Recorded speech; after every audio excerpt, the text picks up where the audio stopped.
ఇందాక సుమగారు అడిగారు, అక్క సుమగారు అడిగారు, అక్క మరి నువ్వు మా హీరో గారు అప్పట్లో ఇప్పట్లో అనగలేంది, మరి మిమ్మల్ని అక్క అనకూడదా?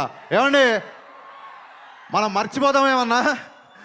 మనని మన హీరోని ఏమన్నా మనం మర్చిపోతామా? సో మీకు చెప్పాలి, ఎందుకంటే ఈ సాంగ్ దేక్లేంగే చాలా అంటే లీల గారి డ్యాన్స్ లేదని చెప్పి మీలో చిన్న కొద్దిపాటి అసంతృప్తి చూసాను నేను. ఆ సినిమాలో సిచ్యువేషన్ ఏంటంటే లీల గారు కొంచెం లైఫ్లో చిన్న లో ఉన్నప్పుడు, మీరు లిరిక్స్ అబ్జర్వ్ చేస్తే చిన్న లో ఉన్నప్పుడు నీ పెదవిలోన ఉన్న జాగా నువ్వు నవ్వుకోవడానికిగా, నీ కాలి కింద ఉన్ననేల నీ సొంతం అంటే నమ్మవేళ. ఇది పోలీస్ గ్రౌండ్స్, ఇప్పుడు సొంతం అనుకోకండి, ప్రాబ్లం అయిపోతుంది. సో ఒక ఇన్స్పిరేషనల్ సాంగ్. అంటే చాలామంది అడుగుతున్నారు కేవుకేక అని. బ్రదర్స్ ఏమన్నా మన ఇంటర్వ్యూలో చెప్పాను, మీ అందరికీ చెప్పాలనుకుంటున్నా, కేవుకేక పాట పరిస్థితులు వేరు, ఇప్పుడు పరిస్థితులు వేరు. ఇప్పుడు కళ్యాణ్ గారిని పెట్టి ఒక ఐటమ్ సాంగ్ చేయాలన్న ఉద్దేశం నాకు ఏమాత్రం లేదు, ఉండదు. కానీ ఆయన డ్యాన్స్ మీకు కావాలని నాకు తెలుసు. డ్యాన్స్ ఉందా లేదా? కాలర్ ఎత్తి స్టెప్ వేశారా లేదా? ఈ కాళ్ళు కదలాలని చెప్పి మనం ఏళ్ల తరపు నుంచి వెయిట్ చేస్తున్నామా లేదా? నేను ఇప్పుడు కళ్యాణ్ గారిని చూడను, నా ధైర్యం నాకు లేదు. డ్యాన్స్ గురించి మాట్లాడుతున్నప్పుడు నేను మిమ్మల్నే చూస్తాను కాసేపు. సో అలాంటి సిచ్యువేషన్లో వచ్చిన సాంగ్, ఒకటి డ్యూయట్ అయినా ఒకటి మాస్ సాంగ్ అయినా, నా లిరిసిస్టులు ఇద్దరు ఇక్కడే ఉన్నారు, భాస్కర్ భట్ల గారు, కాసేల శ్యామ్ గారు. ఈ రెండు పాటల్లో మీరు అబ్జర్వ్ చేస్తే మీరు ఏ పని మీద వెళ్ళినా ఒక మోటివేషను, ఒక ధైర్యము, ఒక విజన్ ఇచ్చే పాటలు ఈ రెండు పాటలు. మందుబాబులో అని అందులో పాట ఉంది. ఇప్పుడు ఏంటంటే నైట్ తాగిన మందు పొద్దున్న దిగిపోతే ఎక్కే దిగే కిక్కులోన వచ్చేది ఏముంది? అలాంటి కిక్కు మనకెందుకు? సచ్చేదాకా కిక్కు ఉండాలి, ఏదైనా కిక్కు ఉంటే సచ్చేదాకా ఉండాలి. అలాగే ఎక్కి తొక్కేటి ఎవళ్ళే ఉన్నా తగ్గేది ఏముంది? పొద్దున్న లేసి it's not just film industry, it's not just politics అండి. మనిషి బయటికి వెళ్ళాలంటే ఎక్కే తొక్కేటి వాళ్ళు అంటే అది మనుషులు అవ్వచ్చు, సర్కమ్స్టెన్సెస్ అవ్వచ్చు, పరిస్థితులు అవ్వచ్చు, ఏదన్నా అవ్వచ్చు. ఎప్పుడు నీకు ఒక రిపల్సివ్ ఫోర్స్ ఆపోజిట్ ఉంటూనే ఉంటుంది. అలాంటి ఉన్నప్పుడు కూడా ఎక్కి తొక్కేటి ఉన్నప్పుడు కూడా తగ్గేది ఏముంది? నెగ్గేదాకా తిక్కే ఉండాలి. ఈ పాట గోలీ సోడాలాగా ఒక బందీగానా బతికేలా, గోలీ సోడాలకు ఎలా ఇరిగిపోయి ఉంటుందో మీకు తెలుసు.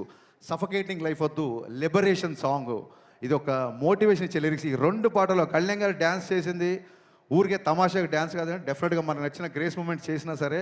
సినిమాలో డైలాగ్ ఉంది, పాట అయినా ఆటైనా అంతర్లీనంగా ఒక మెసేజ్ ఉండాలి అని. సో ఆ పాట అయినా ఆటైనా ఒక మెసేజ్ ఉండాలి. ఆ మెసేజ్ కూడా కరెక్ట్గా మన డిఎన్ఏలో దిగేలాగా ఉండాలి, క్లాసులు బిగినట్టు ఉండకూడదు. అందుకు భాస్కర్ భట్ల గారు, కాసేల శ్యామ్ గారు ఇద్దరు డిఫరెంట్ సన్నివేశాలకి డిఫరెంట్ సాంగ్స్ రాసిన ఫైనల్గా ఒకటే మెసేజ్ బయటికి వెళ్ళింది. అది ఏంటంటే, we're here to fight, we're here to live, we're here to follow our intuition. బయట వాళ్ళ ప్రభావాలు, బయట వాళ్ళ మాటలు, బయట వాళ్ళ ఏవి మార్చలేవు.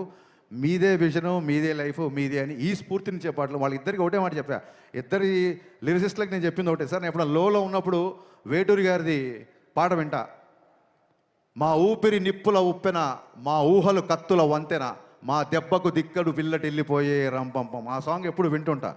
యువత తాలూకు భావజాలం ఆ పాటలో ఉంటుంది, నాకు చాలా ఇష్టం.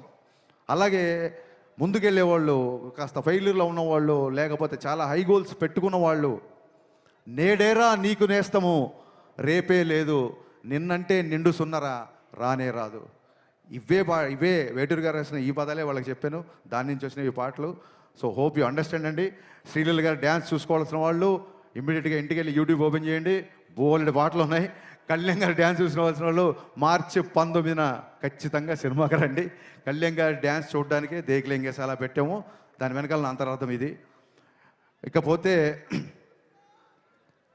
అందరు ఎస్ చాలామంది ఎప్పటికీ రాలేదు. ఒకసారి డైరెక్షన్ డిపార్ట్మెంట్ దగ్గర ఇక్కడ ఉన్నారా? డైరెక్షన్ డిపార్ట్మెంట్ దాన్ని ఇక్కడే ఉన్నారు అనుకుంటున్నాను నేను.